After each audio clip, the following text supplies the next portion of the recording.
If you're a person that is scared of the devil, you got one. And you have to get rid of it because you have power over them in Jesus' name and exercise it. I had a preacher say to me one time, Brother Roberts, I'm just in the healing ministry. I don't do deliverance ministry. Well, then you don't do half of what Christ did. Jesus healed and delivered. When we today take the commanding positions of our city and our nation, we cannot take it in political maneuvers. We take it in power takeovers, power dominion, authority of the gospel, controlling the heavens and letting the earth be blessed by having an open heaven over it. We need deliverance people today more than ever in my life. I see the need for every Sunday, every Monday, every Tuesday, every day of the week that deliverance is offered to them seeking it and needing it. Mental illness is not just by chemical problems alone. Sometimes mental illness is actually demonic activity of oppression, and these things can be broken. And sometimes all medicine does is sedate you while the spirit rages and tortures the soul. Jesus gave us power and authority over all the works of the devil. While in the Philippines, there was another great deliverance besides the one we've just talked about, the deliverance of the girl being bitten by devils. And Brother Sumrall called it the deliverance of the invisible boy. They brought a young boy to him that for some power that would come on him, a demonic power would come on him and give him the ability to pass through walls, steel bars, and have that kind of supernatural power. That's why they called him the invisible boy. The parents would lock him in his room, put steel bars over the window, even have people sit with him, and he in the night would just vanish in the middle of the air and end up in the city someplace. He'd be doing things, automatic handwriting, medical prescriptions. He'd all types of different demonic things about him. And the parents were distraught, like, we don't know how to raise this boy. This is too much. He vanishes and we can't take care of him. We don't know what's going on and he's doing wrong things. And they brought the young boy to him at Bethel Church there, Bethel Temple. Brother Sumrall cast the devil out of the young boy. He said, when the devil left him, the young boy began to scream, "Ooh, she's ugly." Because the demon that was using him and flowing through him manifested itself as a beautiful young lady. And when the power of God came and delivered him, he saw the true features of that spirit of an old, ugly, mean-looking woman that had been on him and working with him. All demons are mean and ugly, and you don't want nothing to do with them no matter what they promise you or how they may work through you for a moment. The devils work through people to find the power of the moment to control you. And once they got power and control over you, then all the joy turns to suffering and pain because you're no longer in charge of yourself. That spirit has the dominion over your human person. And so that young boy was delivered. After the great miracles in the Philippines, Carlita's deliverance, the invisible boy, thousands and thousands of people getting saved, being honored in the city, God says to Lester Sumrall, go back to America. Oh no, it's happening again. I just got this thing going and it's working and everything's great and we're enjoying the blessing of God and you want me to go back to America. So he tells his wife, Louise, I'm going to go back to America. She goes, okay, that's what the Lord wants. So she packs up the bags, packs up the kids, and they move back to America. They go back to South Bend and build a new church. He stays there for a while, but Sumrall seems to be moving. He has a world ministry at heart. So this will give me a few of the dates of his life that you can see how he traveled. In 1956, he moves his family to the nation of Israel for a while and stays there during the Sinai War. Can you imagine? Here he is again with his 3 sons and his wife in the beautiful land of Israel during one of their great wars. He goes, I'm God's child. This is my family. We're not going to get hurt. We're in the land of God. It's all going to be fine. 1959, after he's returned from Israel back to America, he leaves America again to go to Hong Kong to build a new life church, a new life temple there, because he felt it was a great place to begin to able to base for the attack of the gospel on China. So he moved there and built a church that still functions today. I've been in it myself and preached in it. Beautiful church that he built because it had to be a launching pad into China. What I want to do now with Lester Sumrall is I want to talk to you about when he returns. He's 50 years old. He comes back to the States. He does his travel to Israel and does his travel to Hong Kong, and then he kind of settles in to the American nation. And he's 50 years old. And people kept telling him, Lester Sumrall, you're 50 and finished. He said, I heard it so many times that I started to believe it. He says, one day, I heard it for one time, and it really bothered his heart.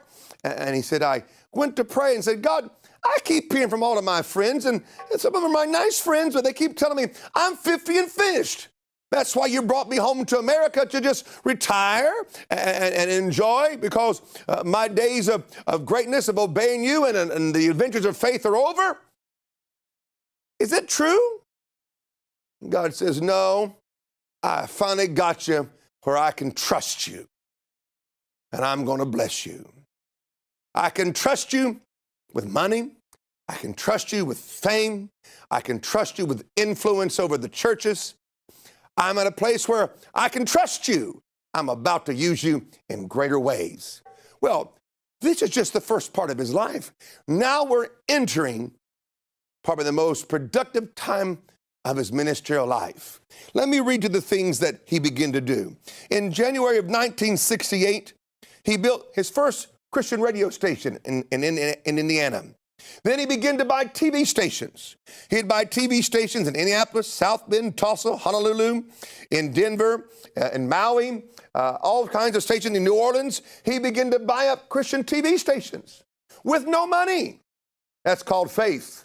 I would love to, well, I'll just tell you the story very quickly. One of the TV stations that he was negotiating for, he had no money. He felt like God wanted him to own the TV station, and so he began to negotiate, and the banker heard that this Sumrall man is going to buy a TV station, and he wanted to be the man that gave him the money and the loan. He came down there all excited to see Brother Sumrall and said, I want to help finance your purchase of this TV station. I know you're a very wealthy man, but I want to help you. He said he didn't know I didn't have any money in my pocket to even buy a hamburger at that time. He said, I signed my loan papers, without any money. God made a way for me to buy that TV station. That's called faith. So he began to buy TV stations and begin to have his own show and begin to pioneer that. He would author over 200 books in his lifetime. 200 books worth reading.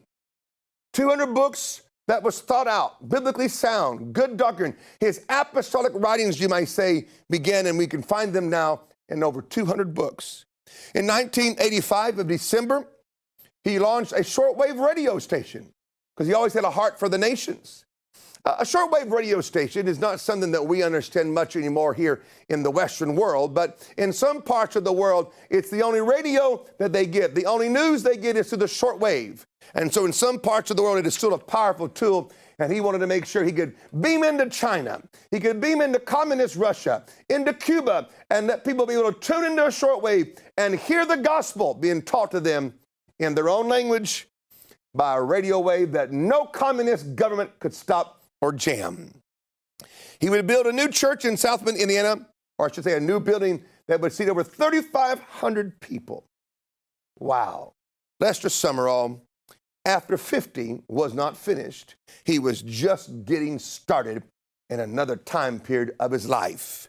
There are two tragedies that I want to mention in the life of Lester Sumrall that I think is good for you to know, that great men that live by faith have challenges. The first challenge was on September the 28th in 1979. A private plane crashed with 5 of his closest associates that worked with him, that was his confidants, were killed in a plane crash. You know, that's devastating to have your team that you work with. You almost have two families. You have your biological family, and then he had his working associates, his work family, his ministry family, and he lost his closest associates in a plane crash. That was very devastating, but he did not quit. Then on June the 12th, 1988, the TV station, Channel 46, his pride of his TV networks, was burnt to the ground. He was flying in from Europe. His sons met him in New York. When he got off the plane, he said, I knew by the way they looked at me that something bad had happened, and I didn't know it was going to be the news that my main TV station had been burnt to the ground. He was supposed to fly from New York to go do a revival meeting immediately in America, so they had already tried to cancel the meeting, and Brother Sumrall said, don't cancel the meeting. I'm going to go preach. They said, but Brother Sumrall, Dad, the TV station's burnt to the ground. He goes, what am I going to do at home? Worry? I'd rather be out here working for God. We're going to rebuild it. We're going to rise again. Good day. Get on the next plane and flew on down and had his revival meeting, and his sons went back to help rebuild the TV station. That's how you live like a man of God. You don't collapse. You don't give up the ghost and die. You don't sit there and whine and cry and, oh me, oh my. You keep walking by faith. You keep producing. You keep going forward. The only way for the man of God is forward movement. You don't go to the right or to the left, and you never go backwards. You always go forward. I was a good friend of Brother Sumrall's, and I was driving him one day after we had lunch in South Bend, and I'd missed the turn to come into the back part of the church. I was not familiar really with the back entrance into the church, and for some reason that day, we were coming through the back entrance, and I missed the turn. So it was a road where you could back up. It wasn't that, big of a road. It was just a neighborhood road, kind of a secret road. And I started to back up, and Brother Sumrall goes, what are you doing?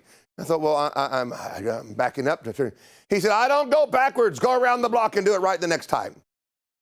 So he didn't like going backwards even to take a new turn. So it might sound extreme, but when you live a certain way, everything about you moves that way. So some of you living backwards. That's why you can't have anything beautiful happen to you in the future. You live in the past. Oh, it's so great in the past. So wonderful in the past. If your past is better than your present, then you're backslidden. If your church's past is better than its present and its tomorrows, then the whole bunch of you are backslidden. If your denomination or ministerial network is always reveling and romancing the past, then all of you put together are a bunch of backslidden network pastors, and you all need to repent and get right with God. We live forward. We don't go backwards. We go forward. We don't go backwards. Sumrall's greatest days are still coming. In the latter years of his life, it's when I met him. I met him in his giving years. I did not know him as the young man learning. I did not know him as the man that was doing what he had learned. I learned and became close to him in the years of his giving, when he was at the end of his life and his fathering side of the apostolic call became the dominant force in his life. In the latter years of his life, he did two things.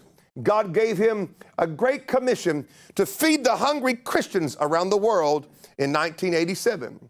He was in Israel when God woke him up in the middle of the night and said, I hear from my children all over the world, Father who is in heaven, hallowed be thy name. Give me this day my daily bread. He goes, too many of my children are going to sleep at night hungry. I want you to feed my people and let them not be hungry anymore. So now God had put on him not just the spiritual mandate of feeding them, but to put food in their natural belly. And God would give him a C-130 plane that could take 30,000 plus pounds of food in the air and fly up places, and give him a huge ship. It would take $250,000 to put enough petrol in it, enough gas in it, to get it from the States to Europe and back. So it was a big ship. God trusted him with these great tools, these expensive tools. When God trusts you, the price of the tools that you need to get the job done is never a problem. Most people, their identity would become their church building, or the plane they fly, or the trucks that they have, or the boat that they own. But when you work for God, what you use to get the job done never is a part of your identity or your prestige. The fruit that you bear is where you smile. The fruit that you produce is where things make you happy and keep you motivated, not what you own. Your building is a tool. Your trucks are a tool. Your plane is a tool. Your ships are a tool. They're a tool to get the command of God done in your life. And God will give you all the tools you need no matter what the price is, if you'll keep it in the right order within your person. It don't matter what the other guy says. It's what you say inside that God hears that counts. And so he would do that for the rest of his life. Now his second ministry that I mentioned, I want to make it as a second thing he would do at the end of his life, would take care of preachers. Take care of young pastors. A lot of people today say, well, you be my mentor. What you really need is a father and a mother. You don't need someone just to take your name and a check. You need someone that would know your name, be able to pray for you and talk to you, tell you when you're right and tell you when you're wrong. That's what a spiritual parent is. Brother Sumrall became that for hundreds, if not a few thousand young men in the latter years of his life. He would preach. Say, how do you know? Because I was with him. He'd preach, for example, up in Scandinavia with a church at a camp meeting, 5,000 to 6,000 people a night, and then fly to East Germany and preach for a pastor with 50 people in a rundown building. I was with him on some of those things, and I said to him one time, I said, Brother Sumrall, you know, we all love you. And people would travel to get to you. They would move heaven and earth, cancel and change their schedule if they knew you were coming. And why don't you just fly to big cities or where there's good airports or good train stations and tell everybody to come, and the pastors of their family and many of their children would come just to see you and to talk to you. They love you. He said to me, you can't help a man, truly help a man, unless you're with him on his own territory where God placed him. I want to go there and I want to preach and bless them where God told them to be. I want to observe them in their own environment. I want to see their family, and I want to be able to speak and to help them from where they are. He said, they always come to your place. They'll only just know you in your environment. But when you're a father, you have to go where they are and spend time with them where they are commissioned, where they are planted, where they are fighting the principality, where they're building, where they're living their daily lives. Brother Sumrall never felt it a problem or felt like it was an unjust request of him to go to a small church of a young pastor, a beginning Bible school. He says, when they're little, you can do more to help them, because when they become teenagers, it's almost too long gone before you can help them. And that's true in the natural as well as in the spirit. When you have churches that are beginning and ministries that are beginning, there's power of influence, and you can help form them and help put the right thing in them. But when they get a little bit of success, it's amazing how many things, they know everything. And they just stay in that one little realm and produce fruit and never fulfill their high call and all they're supposed to do. He was my friend. He was the one that helped me in my young Bible school, in my churches. And he's one that loved me. I met him for the first time in Scandinavia. I was preaching at a great Swedish camp meeting. And I'd seen Lester Sumrall preach at my church at Tulsa. My pastor in those days was Billy Joe and Sharon Daughtery of Victory Christian Center in Tulsa, Oklahoma. Tremendous, tremendous church and great pastors. And he'd come to the church and preach, and so I had read some of his books, I'd heard him preach, and I'd admired him, and I was kind of scared of him because of his disposition and the way he would talk and the way he would do certain things. I didn't run from him, but I was a little nervous because I didn't know how to deal with him. So he had come early that day, and I was preaching. He came, walked right across the front, and sat down next to the pastor while I was preaching, and that caused me extra stress. Because I didn't want to preach in front of Lester Sumrall. Who am I for him to be listening to me? I'm a kid. He's a papa. He's a father of the faith. He needs to be preaching. But when you're already speaking, you can't just sit down. You got to keep going. So I kept preaching, and I was hoping I did good. I actually finished a little bit early because I couldn't take the pressure much. And so we finished the service, and we went up into the green room, or the place we would have lunch and a cup of tea. And he spoke to me. It was very nice to meet me and so forth. And I said, well, I've known of you for years, and it's great to meet you for the very first time this way. He says, well, I liked what you had to say. I think you have a good promise of being a good preacher. I said, well, thank you, sir. And he said, well, tomorrow morning, we will have breakfast at 8 o'clock in the hotel.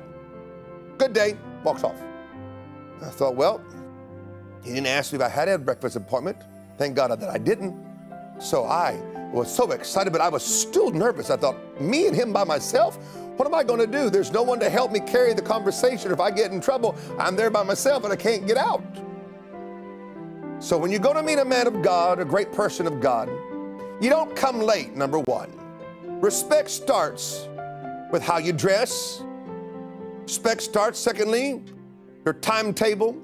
Respect starts on creating an environment by which the beauty of God can flow out of one's heart into yours. Most people don't know how to be around greatness.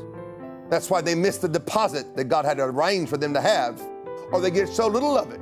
I got up early that day, a couple hours early. I shined my shoes. I made sure my shirt was pressed. I put on nice clothes. I was down there and I went and was there before the restaurant opened. So when they opened the door, I talked to the head person. I said, I want that table and I don't want anybody else sitting in this section.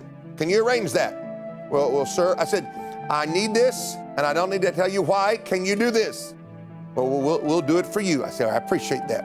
And I went back out, and after I checked the table, I made sure I knew who the waiter was, and I waited in front of the elevator about 15, 20 minutes. So when that door opened, there I was.